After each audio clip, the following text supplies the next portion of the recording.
Antes de nada, no tenía previsto hablar ahora, o sea que perdonadme porque va a ser un poco improvisado. Este tema estaba previsto para la tarde y por su continuación. El tema es bastante extenso, es un análisis sobre los textos de Apocalipsis 18.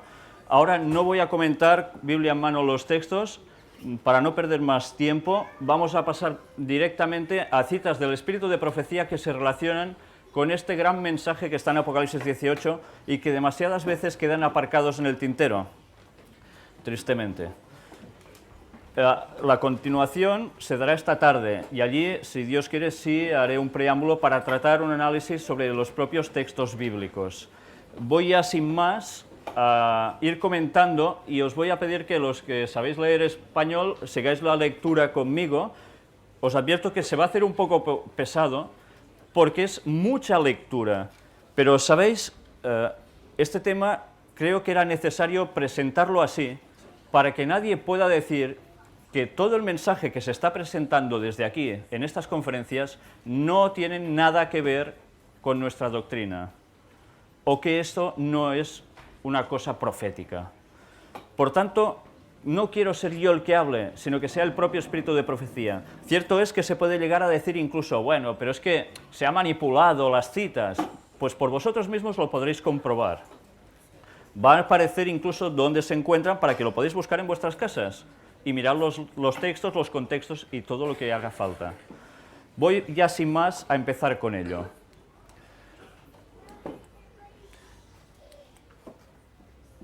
Extraído de mensajes selectos. Pocos pueden discernir el resultado de fomentar las falsedades defendidas por algunos en este tiempo, pero el Señor ha levantado la cortina y me ha mostrado el resultado que se produciría. Las teorías espiritualistas acerca de la personalidad de Dios, seguidas hasta sus conclusiones lógicas, destruyen todo el sistema cristiano. Anulan la luz que Cristo, al descender del cielo, dio a Juan para que éste diera a las gentes. Atención a esto. Enseñan que las escenas que están precisamente delante de nosotros no son de suficiente importancia para que se les preste atención. Anulan la verdad de origen divino y despojan al pueblo de Dios de su experiencia pasada, dándole en cambio una falsa ciencia. No, aquí no lo veo muy bien, creo que era la 296, si no recuerdo mal. No sé si en la anterior toma se debe ver mejor. No, es que no sé si lo veis mejor en pantalla el número. ¿Tampoco? Pues es un problema. Ya miraré de conseguiroslo con mejor nitidez. Con esto, los que os quería hacer resaltar de un modo muy claro, sobre todo era esta frase: enseñan que las escenas que están precisamente delante de nosotros no son de suficiente importancia. Cuando habláis a alguien sobre profecía del fin del tiempo, nadie os ha comentado, tranquilos, lo que venga ya vendrá, no hagáis caso, nosotros a vivir el cristianismo, amor, paz, unidad y ya está. Eso no son escenas. Son dos cosas distintas que van acompañadas y no podemos separar ninguna de ellas. Sacado de Maranata, el Señor viene, creo que es página, no sé si 37, no os lo puedo terminar de afirmar. Ruego a los miembros de nuestras iglesias que no pasen por alto las señales de los tiempos, que nos dicen tan claramente que el fin está cerca. La última señal de los tiempos es 1844. ¿Qué creéis? ¿Sí? ¿Cuántos están de acuerdo? Por favor, que levanten la mano los que creen que la última señal es la de 1844. Veo que nadie está de acuerdo en eso. Entonces quiere decir de que tiene que haber más señales, ¿no? Y esas son de las que de nosotros debemos estar atentos, porque si no, estaremos, en el argot futbolístico, fuera de juego. ¿Entendéis?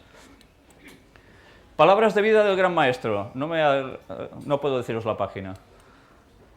En su enseñanza, Cristo presentó viejas verdades de las cuales Él mismo era el originador, verdades que Él había hablado mediante patriarcas y profetas, pero ahora arrojaba sobre ellas una nueva luz. Cuán diferente aparecía su significado. Su explicación traía un raudal de luz y espiritualidad, y él prometió que el Espíritu Santo iluminaría a los discípulos, que la palabra de Dios estaría siempre desenvolviéndose ante ellos. Podrían presentar sus verdades con nueva belleza. O sea que no se trata de añadir una verdad borrando la anterior, sino de que en una verdad ya establecida se amplía. Desde que la primera promesa de redención fue pronunciada en el Edén, la vida, el carácter y la obra mediadora de Cristo han sido el estudio de las mentes humanas. Sin embargo, cada mente en la cual la obra del Espíritu Santo ha presentado estos temas con una luz fresca y nueva. Las verdades de la redención son susceptibles de constante desarrollo y expansión. Aunque viejas, son siempre nuevas y revelan constantemente una gloria mayor y un poder más grande al que busca la verdad. En cada época hay un nuevo desarrollo de la verdad, un mensaje de Dios al pueblo de esa generación. ¿Qué pasó con Noé? ¿Qué mensaje les daba? ¿Tenéis que amaros y ya está? ¿No era un mensaje de advertencia porque la cosa se terminaba? Ya no se podía andar por las ramas, tenía que ir al grano. Y así, en cada época ha sido necesario un mensaje en concreto. En la época de los reformadores, ¿qué hicieron? Pues denunciar lo que hacía Roma y empezar a extraer las verdades que habían quedado tan pisoteadas. ¿Y ahora? ¿Cuál es el mensaje que debemos llevar a este mundo? Cristo viene, por supuesto, ¿no? De aquí 200 años, de aquí 500, cuando yo me muera ya está. Cuando Cristo deseó revelar a sus discípulos la verdad de su resurrección, comenzó desde Moisés y de todos los profetas, y declarábales en todas las Escrituras lo que de él decían. Pero es la luz que brilla en el nuevo desarrollo de la verdad la que glorifica lo viejo. Aquel que rechaza o descuida lo nuevo, no posee realmente lo viejo. Hermanos, esta frase es muy fuerte. Para él la verdad pierde su poder vital y llega a ser solamente una forma muerta. Cuidado en rechazar la nueva luz que Dios dé a su pueblo a través de quien sea. Hay que analizarlo. No se puede rechazar porque sí. Porque si rechazamos esa nueva verdad, igual estamos haciendo o siendo partícipes de esta frase tan triste. En un libro llamado Mensajera del Señor aparece también esta cita. Tendrá que haber luz especial para el pueblo de Dios a medida que se acerque a las escenas finales de la historia de esta tierra. Otro ángel vendrá del cielo con un mensaje y toda la tierra será iluminada con su gloria. Hermanos, hablamos mucho del mensaje de los tres ángeles, ¿verdad? ¿Se habla del cuarto ángel? ¿Oís predicaciones sobre el cuarto ángel? Muy poco, ¿verdad? Poquísimo. Yo creo que algunos podríamos decir que hasta ninguna. Pero hay otro ángel. Iremos desarrollando este aspecto, ¿vale? Pero fijaros que tiene que haber luz especial a medida que las escenas finales lleguen a su fin. Por algo será que Dios quiere que sepamos más. ¿No será porque acaso necesitamos una dosis extra, por fuerza, por la situación, que no era necesaria en un tiempo anterior? Nos sería imposible declarar cómo vendría esta luz adicional. Podría venir de una manera muy inesperada, en una forma que no concordase con las ideas que muchos han concebido. No es de ninguna manera improbable o contrario a los caminos y providencias de Dios enviar luz a su pueblo en formas inesperadas. ¿Sabéis? Estamos teniendo mucha tendencia a nivel de congregaciones de que si desde la conferencia general se saca un escrito conforme esto es así, eso es así, y si no lo saca la conferencia general, no es así. Tiene que venir todo de arriba, tal como es la idea preconcebida que normalmente tenemos. A lo mejor Dios no actúa así. Puede ser que sí, pero pueden ser de formas inesperadas. Maranata, el Señor viene. Al acercarnos al tiempo cuando los principados, las potestades y las huestes espirituales de maldad que se encuentran en las regiones celestiales sean lanzados de lleno en su lucha contra la verdad, cuando el poder engañoso de Satanás sea tan grande que trate de seducir, si fuere posible, a los mismos elegidos, nuestro entendimiento debe ser aguzado mediante la iluminación divina, a fin de que los artificios de Satanás no nos resulten desconocidos. ¿Vais captando la progresión del planteamiento? A medida que todo va pasando, debemos conocer más. Porque si no, Satanás nos va a engañar, por muchas cosas que sepamos de toda la vida. Todo el tesoro del cielo está a nuestra disposición para que preparemos el camino del Señor. Al darnos la cooperación de los santos ángeles, Dios ha hecho posible que nuestra obra sea un éxito maravilloso y glorioso, pero rara vez el éxito será el resultado del esfuerzo esporádico. Se requiere la influencia conjunta de todos los miembros de la Iglesia. O sea que lo necesario es que todos nos pongamos a ello. Joyas de los testimonios. Tomo, creo que 2. En este caso, un espíritu de odio y de oposición a los hebreos formó el vínculo de unión y creó simpatía mutua entre diferentes grupos de hombres que de otra manera habrían guerreado entre sí. Nos está hablando de la historia antigua de Israel. Fijaros, nos habla de que gente que entre ellos tenían pique, no se entendían, bueno, mucho peor que eso, en cambio se unían contra el pueblo de Dios, con un fin en común. ¿No recuerda algo de lo que antes Juan precisamente está documentando desde aquí?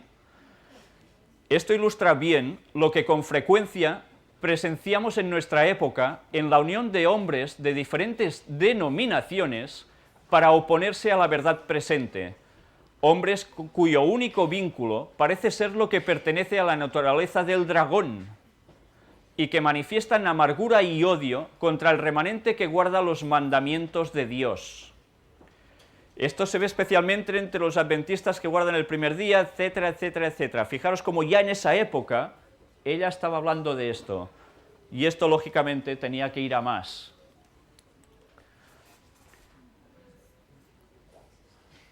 Vamos a adelantar un poco. Corremos constantemente el peligro de creer que nos bastamos a nosotros mismos, de confiar en nuestra propia sabiduría y no hacer de Dios nuestra fortaleza. Fijaros en esta frase: nada perturba tanto a Satanás como nuestro conocimiento de sus designios. Antes hemos leído un texto bíblico, Juan lo ha leído desde aquí, yo lo utilicé también ayer, y esa es la máxima perturbación de Satanás. Ayer hablábamos de los códigos secretos de Satanás. ¿Creéis que a Satanás le hace gracia que nosotros sepamos su código? Seguro que no, seguro. Si sentimos nuestro peligro, sentiremos nuestra necesidad de orar, como la sintió Nehemías, y como él obtendremos esa sólida defensa que nos dará seguridad en el peligro. Si somos negligentes e indiferentes, seremos ciertamente vencidos por los designios de Satanás. Debemos ser vigilantes, aunque como Nehemías recorramos a la oración llevando todas nuestras perplejidades y cargas a Dios, no debemos creer que no tenemos nada que hacer.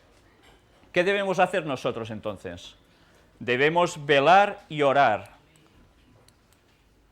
Debemos vigilar la obra de nuestros adversarios, no sea que ellos obtengan ventaja al engañar las almas. Debemos, en la sabiduría de Cristo, hacer esfuerzos para derrotar sus propósitos, aunque sin permitirles que nos distraigan de nuestra obra. La verdad es más fuerte que el error, la justicia prevalecerá sobre el mal. Pero nosotros, ¿qué hemos de hacer? ¿Callar? Aquí no nos dice eso de callar, precisamente, ¿verdad? Testimonios para la Iglesia, tomo, creo que 5. Los siervos de Cristo deben testificar por su jefe con el poder del Espíritu Santo, no por ningún poder nuestro, por supuesto. El intenso deseo con el cual el Salvador anheló salvar a los pecadores debe caracterizar todos sus esfuerzos. La misericordiosa invitación hecha primero por el Salvador debe ser repetida por voces humanas y resonar en todo el mundo. Y el que quiere tome del agua de la vida de balde. La Iglesia debe decir ven. Todas las energías de la Iglesia deben ser movilizadas al servicio de Cristo. no de vamos a hacer actividades para distraernos y ya está, vamos a llenar el sábado porque sí, y mientras estamos así, ¿qué hacemos para los de fuera? Los discípulos de Jesús deben unirse con el fin de realizar un esfuerzo enérgico para llamar la atención del mundo ¿hacia qué? ¿Hacia el tiempo que hace? Hacia las profecías de la palabra de Dios, que se están cumpliendo rápidamente. La incredulidad y el espiritismo están adquiriendo sobre el mundo un dominio cada vez mayor. Y ayer ya lo visteis, ¿no? En cierto modo. ¿Permanecerán ahora también fríos e incrédulos los que recibieron gran luz? ¿Quiénes son los que recibieron gran luz? ¿Nosotros? Pues bueno, ya veis qué comentarios va soltando aquí Elena White, ¿verdad? Se habla mucho de que, bueno, de profecías, bueno, cada vez se va dejando más de lado, se habla un poco escuetamente, lo ya hartamente conocido, pero ¿nos quedamos solo allí o lo vamos aparcando? No, no, la verdad es progresiva. Estamos en vísperas del tiempo de angustia y nos esperan dificultades apenas sospechadas. ¿Sabéis? A veces nos imaginamos, bueno, otra cosa, yo incluso he vivido la experiencia de personas adventistas que llegaron a mi iglesia y no sabían ni que los adventistas, el pueblo de Dios que guarde los mandamientos, básicamente el sábado, al fin de todo va a ser perseguido. Y estaban bautizados y llevaban ya no sé cuánto tiempo en la iglesia. Aquí algo falla, porque ¿cómo se van a preparar estas personas ante una situación tan adversa? Cuando va a ser mucho peor de lo que nos imaginamos. Un poder de abajo impulsa a los hombres a guerrear contra el cielo. Hay seres humanos que se han coligado con las potencias satánicas para anular la ley de Dios. ¿Quiénes son estos seres humanos que hacen esto? Juan ha hablado un poco de ellos. Ayer se habló también de ellos. Y son gente que variopinta de aquí, de allí, de distintas organizaciones, denominaciones u otras cosas, pero todos con un propósito. Los habitantes de la tierra se están volviendo rápidamente como los contemporáneos de Noé, que el diluvio se llevó, y como los habitantes de Sodoma, que el fuego consumió.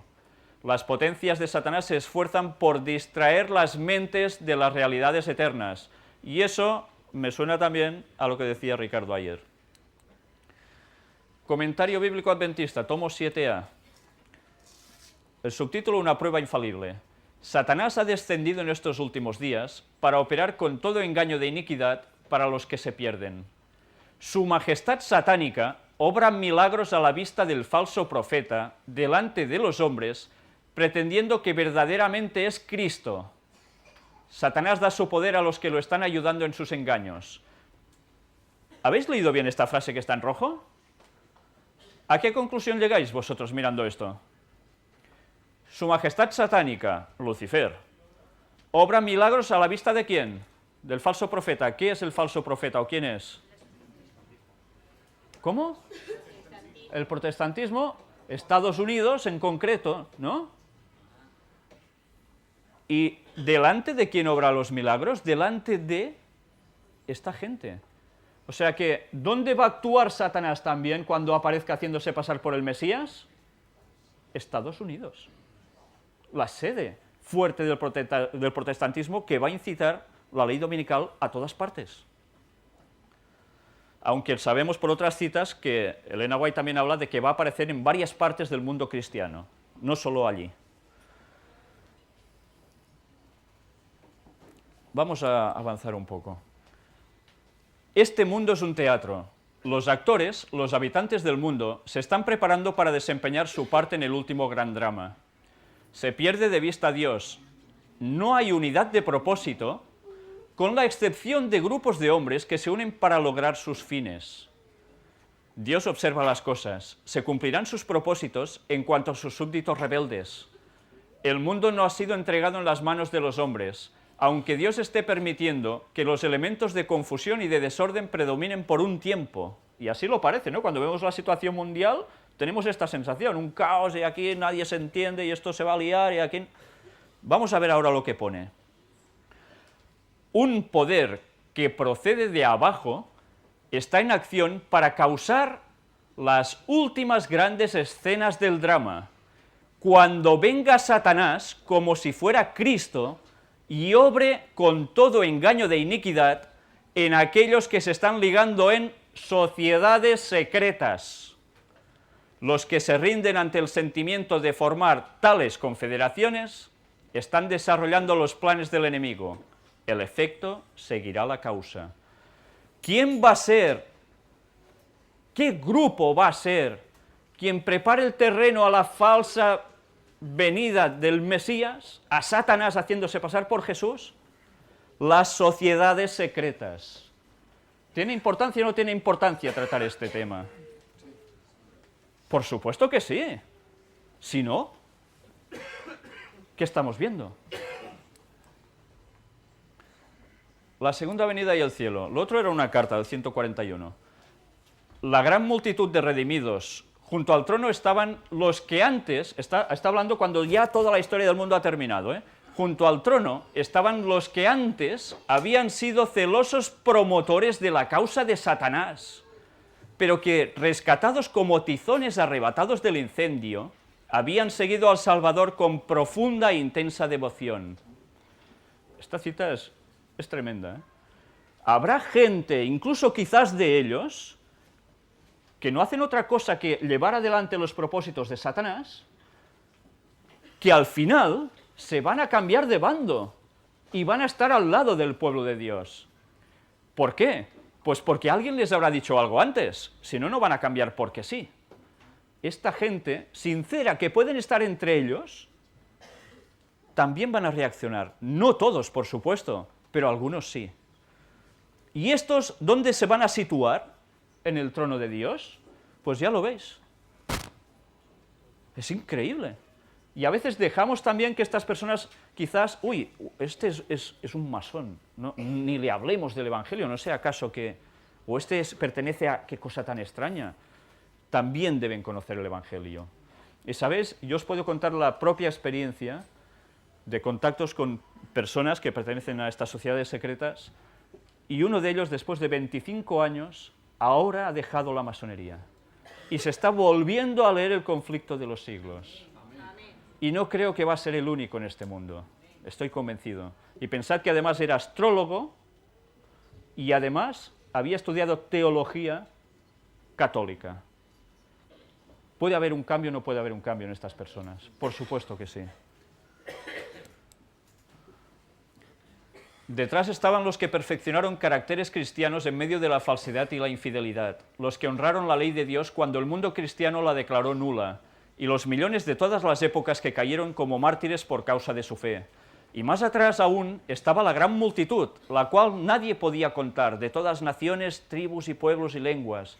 Estaban delante del trono y en la presencia del Cordero, vestidos de ropas blancas y con palmas en las manos.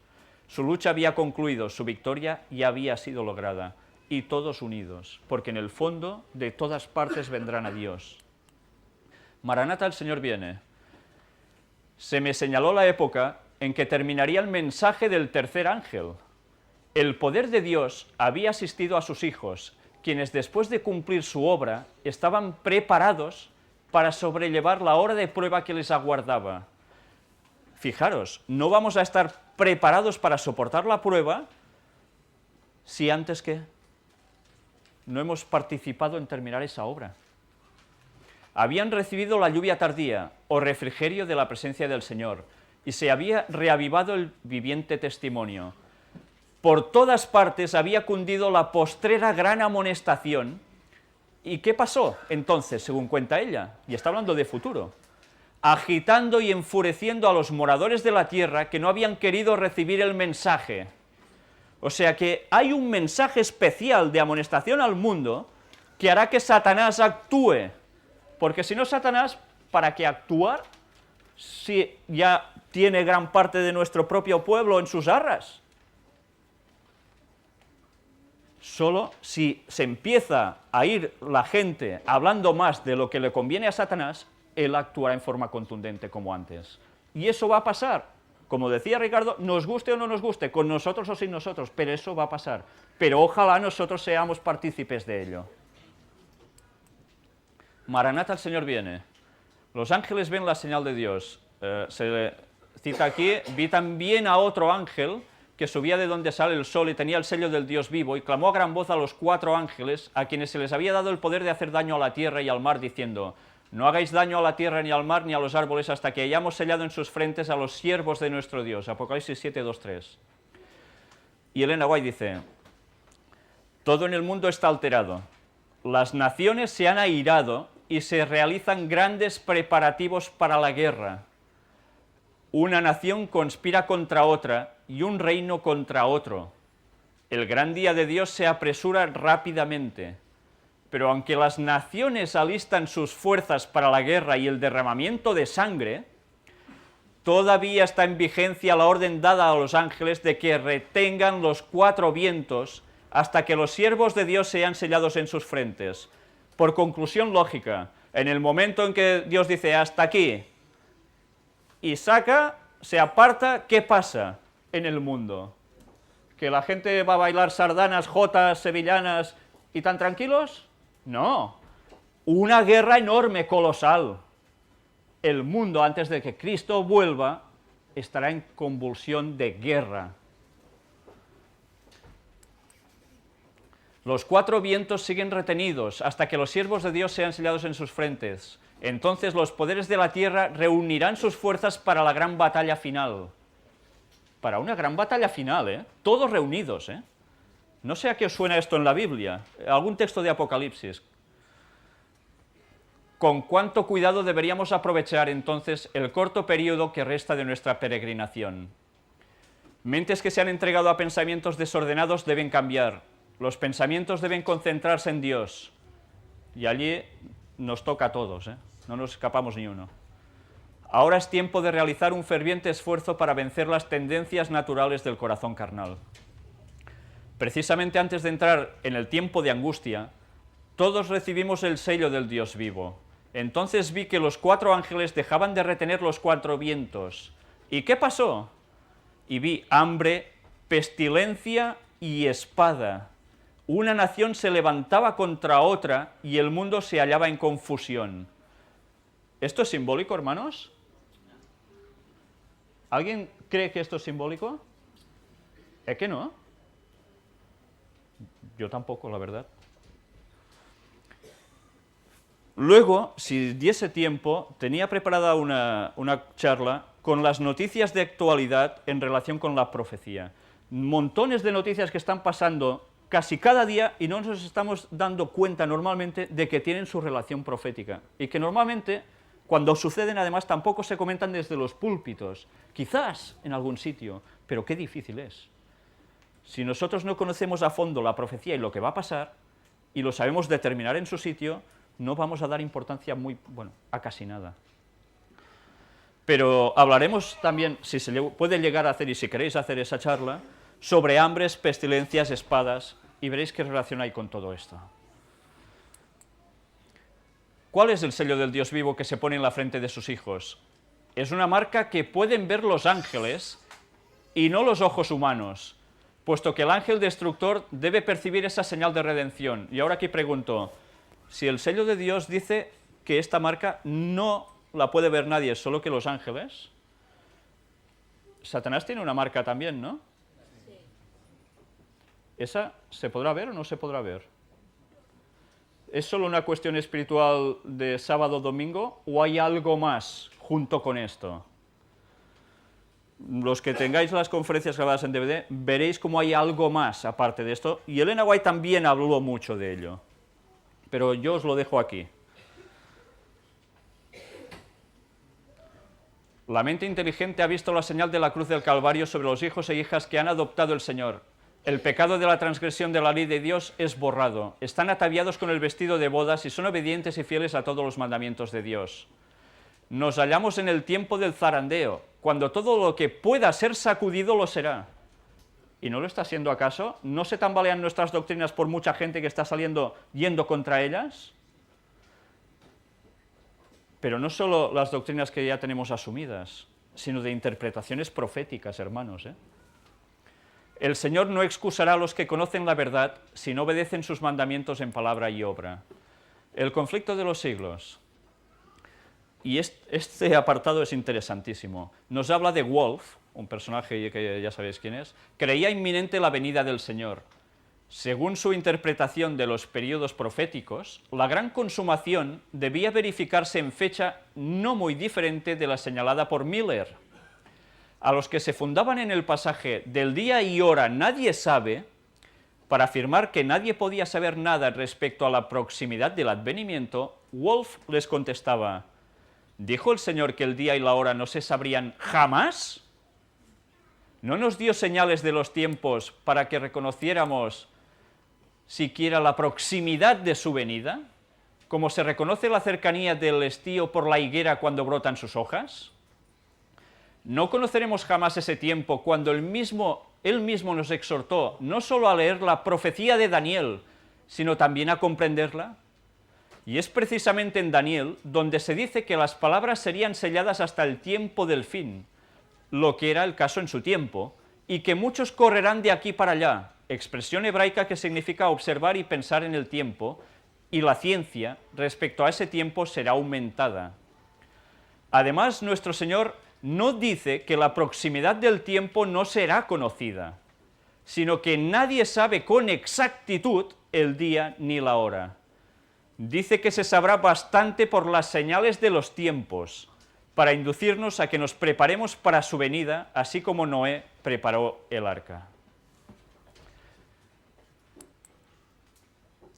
Respecto al sistema popular de interpretar, o mejor dicho, de torcer las Sagradas Escrituras, fijaros lo que dice Wolf aquí, escribió: la mayoría de las iglesias cristianas se ha apartado del claro sentido de las Escrituras para adoptar el sistema fantástico de los budistas. Creen que la dicha futura de la humanidad consistirá en cernerse en el aire. Y, atención a esta frase, y suponen que cuando se lee judíos, en el texto bíblico se está refiriendo, debe entenderse gentiles. Y cuando se lee Jerusalén, debe entenderse la iglesia. Y que si se habla de la tierra, es por así decirlo, ciclo, que por la venida del Señor debe entenderse el progreso de las sociedades de misiones, y que subir a la montaña de la casa del Señor significa una gran asamblea de los metodistas. Yo me pregunto, ¿estamos haciendo nosotros lo mismo? ¿Estamos cogiendo interpretaciones espirituales a todo? Cuando hay cosas que son literales. Elena White está dando crédito a las palabras de Wolf. Quizás debemos replantearnos muchas cosas. Y quizá conviene que pongamos los codos, como decía Ricardo ayer, un poco haciendo alusión a lo que él dijo, sentarnos en familia e individualmente también y estudiar a fondo, porque quizás los conceptos se van introduciendo entre nosotros mismos y están equivocados, y debemos analizarlo a fondo. ¿Tengo más tiempo? Termino. Yo no sé qué venía después. Vale, pues lo dejamos aquí, del Ministerio de Curación. Solo quiero deciros de que a partir de ahora vais a ver cómo esto que hemos estado citando se irá encaminando a través de todos estos textos que iremos mostrando aquí al mensaje del cuarto ángel. Y os vais a sorprender realmente de lo que allí pone. Pues nada, por mi parte, nada más. Hasta la tarde, si Dios quiere. Gracias. Y que Dios os bendiga, por supuesto. Y a mí también.